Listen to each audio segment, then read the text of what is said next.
Bonsoir à tous.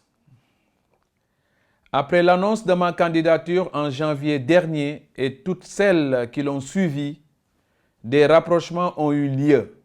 Des accords entre candidats ont été scellés mais n'auront pas tenu face aux pressions de toutes sortes. L'heure est aujourd'hui venue d'éclairer la famille du football et l'opinion publique sur ma position définitive par rapport à des marchandages qu'on a voulu qualifier de consensus de Eden Rock. Dans un premier temps, j'ai rencontré Louis Lamotte, Saër Seck et Mbaye Diouf Dia afin qu'on puisse travailler sur un programme commun. Plusieurs réunions se sont tenues avec l'idée d'opérer un changement à la tête de la Fédération sénégalaise de football.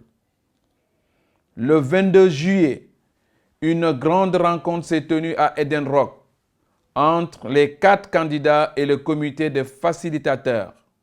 Parmi les propositions faites, j'ai émis le souhait de voir Saër Seck porter le consensus afin de montrer que tout ne se limite pas à ma personne.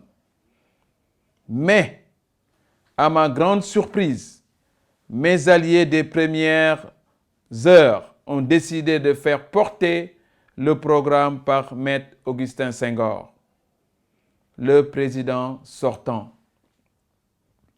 Après entretien avec le comité des facilitateurs, je leur ai demandé de me laisser consulter ma base car ce consensus et ses contours prenaient des allures qui ne répondaient pas au renouveau du football sénégalais.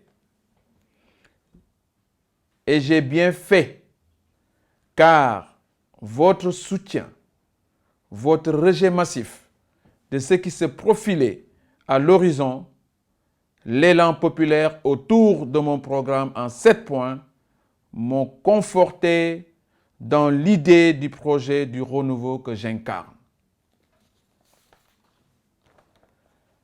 Au terme d'une mûre réflexion et d'une large consultation des acteurs à la base, des amateurs de football et de nombreux concitoyens attachés aux valeurs de transparence, de bonne gouvernance et de renouveau de notre sport roi, j'ai décidé de maintenir ma candidature à la présidence de la Fédération sénégalaise de football. Pour la mise en œuvre de cet ambitieux programme, j'ai le profil requis et le vécu d'un manager sportif qui, avec Génération Foot, peut se prévaloir d'une expérience acquise de 20 ans sur le terrain et non pas dans le confort douillet des bureaux climatisés. J'ai aussi une vision et une ambition pour le football qui ne se limite pas à des partages de postes, mais plutôt à développer la pratique du football à la base, à transformer nos clubs et nos équipes nationales en entités économiques fortes, dotées d'infrastructures performantes et capables de rivaliser avec les meilleures équipes du continent. Je nourris l'espoir qu'au soir du 7 août 2021, cette volonté de rupture et de progrès sera partagée par une majorité d'acteurs afin que nous puissions ensemble sortir notre football de l'ornière dans lequel il est englué depuis tant d'années et que nous puissions au plus vite nous atteler au chantier de la reconstruction. Je profite de cette occasion pour remercier tout le peuple sénégalais, la diaspora et tous ceux qui croient en ce programme. Vive le renouveau du football sénégalais et vive la République. Merci.